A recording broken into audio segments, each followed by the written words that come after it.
In these waters live Nile crocodiles.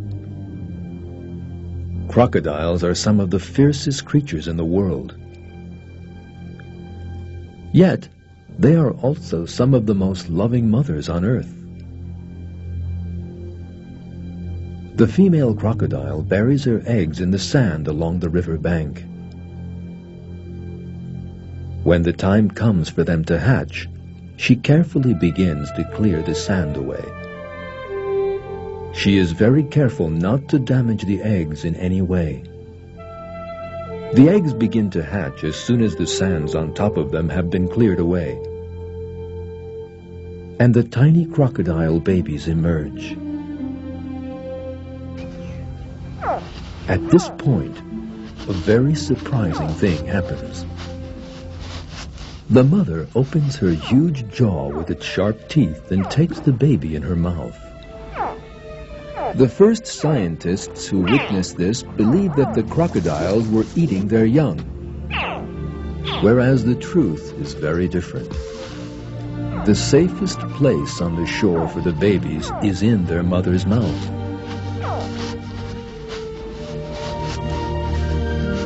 Very carefully and gently, the mother takes her babies one by one into her mouth. The newborn babies literally beg to enter their mother's mouth.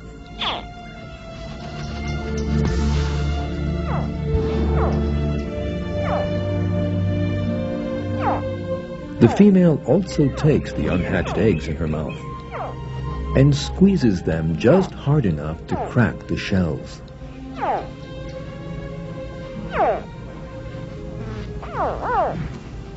These razor-sharp teeth can tear a buffalo or antelope to pieces.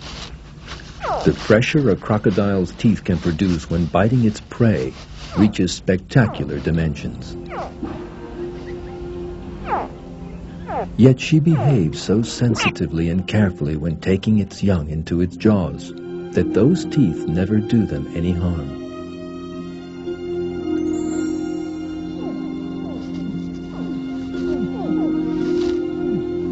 Once the mother has filled her mouth with her babies, she returns to the river. She goes to a safe and shallow bank she has already selected. She then carefully opens her mouth and shakes her head. She gently drops the babies and unhatched eggs in the water, and the water is suddenly full of tiny crocodiles. When it comes time for her eggs to hatch, a creature as fierce and savage as a crocodile turns into a mother full of love and care for her babies.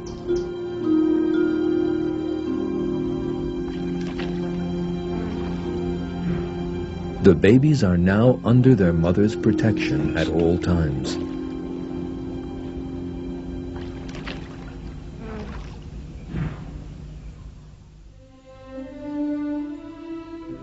Near the crocodile nest at around that time, things are happening under the ground.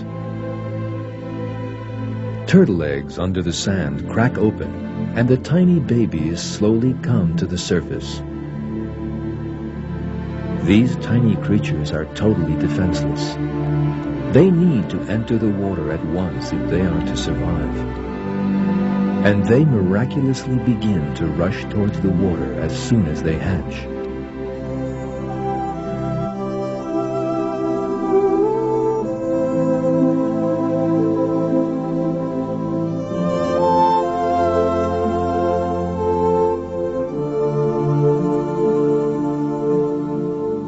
There are giant crocodiles in their way.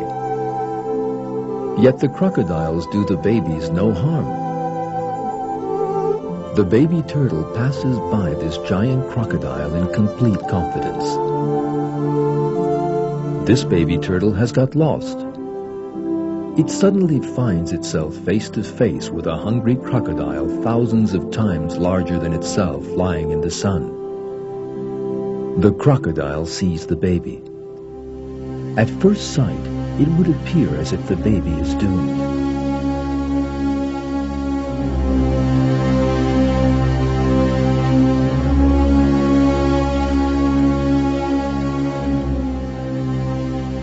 The crocodile suddenly opens its mouth and places the baby turtle between its sharp teeth.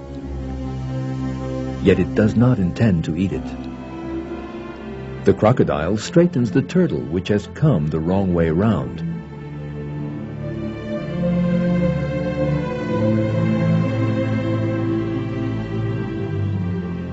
Then, surprisingly, the crocodile carries the lost baby turtle to the water it has failed to find. The feelings of love that God has inspired in this predator save not only its own offspring, but the tiny baby turtle too.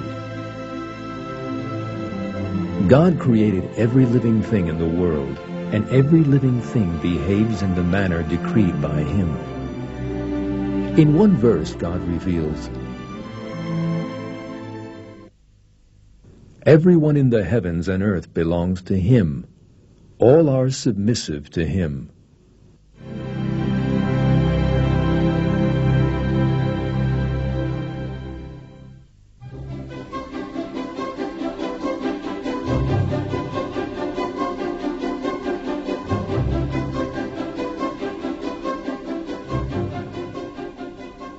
One of the finest examples of the link between mother and baby can be seen in dolphins.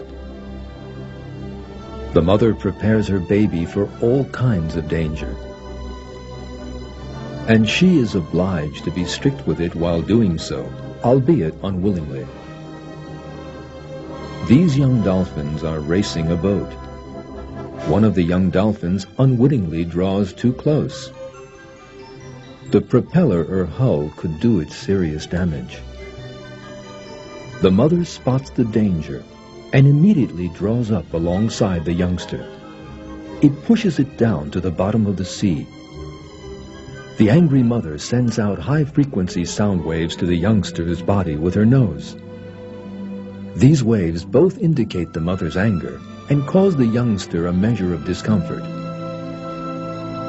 The youngster is very unhappy. After that stern reprimand, the mother begins to swim alongside it and affectionately rubs one fin against his. That is the dolphin equivalent of holding hands. By doing so, she shows the youngster that she loves it. The knowledge of God has embraced every living thing and every inanimate object. In one verse, God reveals, "And no fruit emerges from its husk, nor does any female get pregnant or give birth without His knowledge."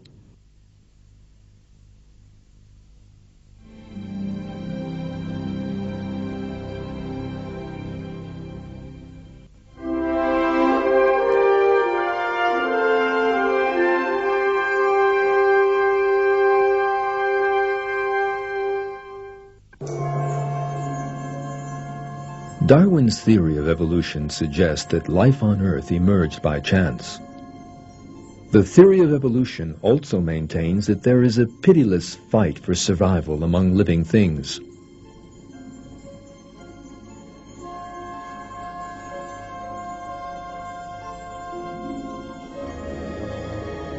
According to the theory, the strong win and the weak are defeated and eliminated. Charles Darwin, the founder of the theory, based his idea of the so-called fight for survival on the concept of natural selection.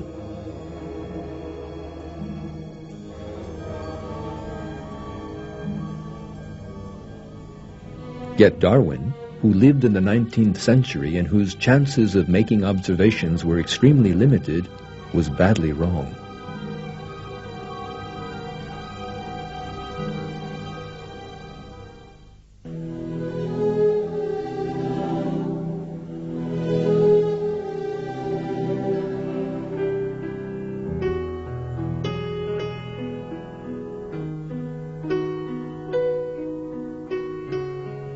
It has now emerged that natural selection has no evolutionary force at all, and that furthermore, there is no such ruthless war in nature as Darwin has claimed.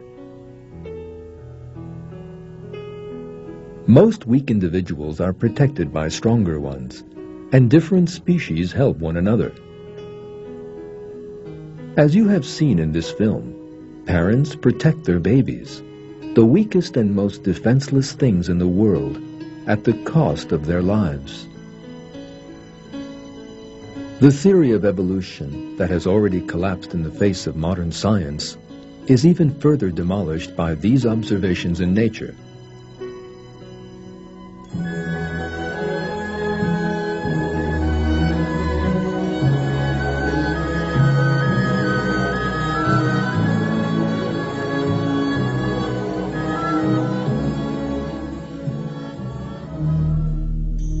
In a book written in defense of the theory of evolution, Professor Cemal Yıldırım, one of Turkey's most prominent evolutionists, implicitly admits that maternal love cannot be explained by blind chance or natural selection.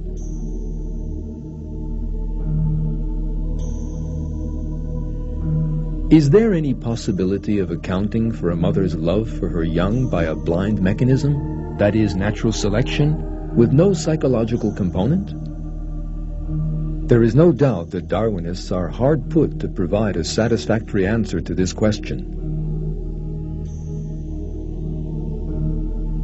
Although it is not scientific, the idea that nature consists solely of a relentless struggle for survival has been blindly defended by evolutionists, and some have even attempted to apply it to human life.